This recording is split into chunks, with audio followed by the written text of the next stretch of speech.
105,000 jobs in Ontario is at the bottom. The human toll of the tariff war and what it means for our communities here in Ontario. I'm Jack Jackson, Manufacturers Daily. Let's get into it. 105,000 manufacturing jobs. That's the number being used to describe the scale of what's happening to Canada right now. Frozen hiring. Well, you guys can tell me. Canceled capital investment. Yep, that's for sure. Uncertainty at levels we haven't seen in decades. Yep. Today I want to step back to policy and talk about what actually looks like on the ground. Let's go some examples. Algoma Steel, 1,000 workers cut in 2026, directly citing the tariff impacts. Metal Processing Group, 140 jobs gone across multiple facilities. Prepac Manufacturing in BC, more than 170 jobs cut, with production shifting to South Carolina. Not another Canadian province. Nope, Southern Carolina, just like we ended up moving our company to Buffalo, New York. GM Oshawa, 750 workers laid off as the plant shifted to a two-shift operation because of the forecasted demand driven by the 25% auto tariff.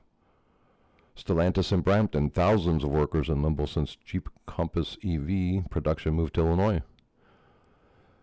So these aren't distant statistics. This isn't like, oh, we heard from, Alabama, Mississippi, what's happening in California, overseas in Britain, France. No, this is our backyard. This is real. This is us. This is our people. This is Hamilton, Sault Ste. Marie, Brampton, Oshawa.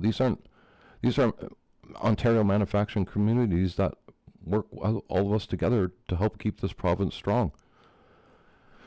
But here's the economic picture. RBC Economics reported that this spring the GDP growth in Ontario and Quebec is expected to be at the bottom of all provinces for the rest of 2026. Bank of Canada has a forecast little growth in the labor force most of this year. I know it's tough. There's so many statistics, so many things hammering us. One side says, oh, look at all the jobs we made. And then the other side says, yeah, but look at all the jobs we lost. Where are we net? Where are we gained? What is the jobs?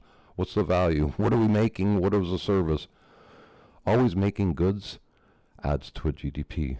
A service is I'm taking my dollar, giving it to somebody who gets my haircut, who then gives it to somebody that needs to buy groceries, who then gives it to somebody to pay their rent, and who gives it then to somebody to pay the hydro, then gives it back to somebody to get a haircut.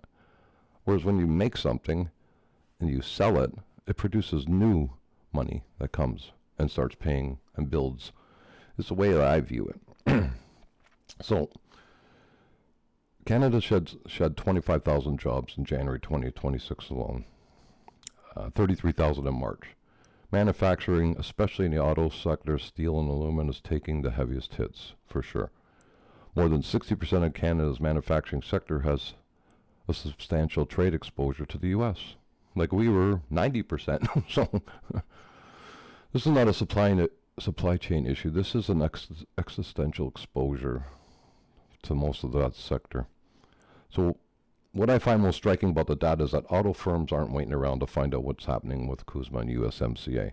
They're making permanent decisions now. They're closing plants, moving production, building capacity in the U.S. where they're exempt from American tariffs and protected from import competition.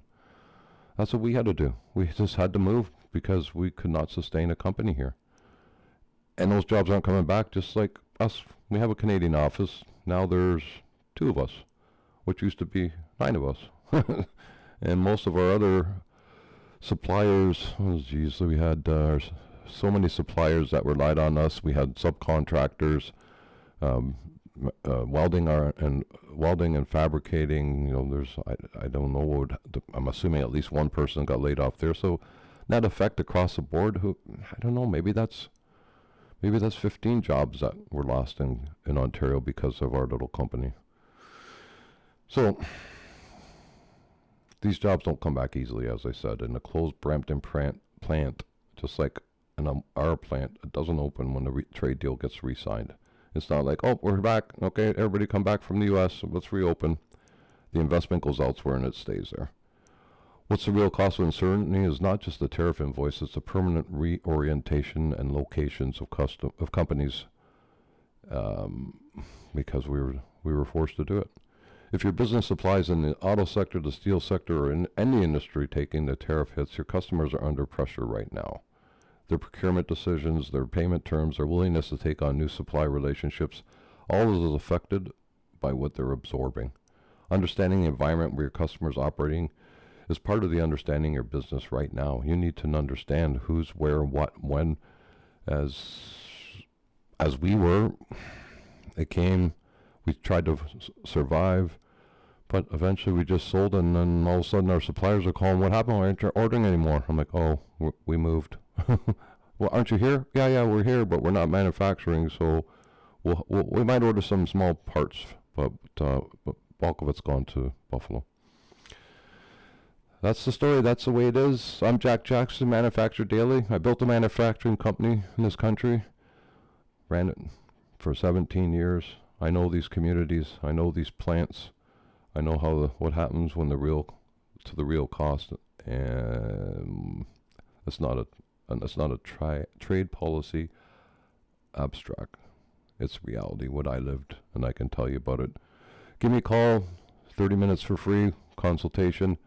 Subscribe, share, like, and I'll see you again tomorrow.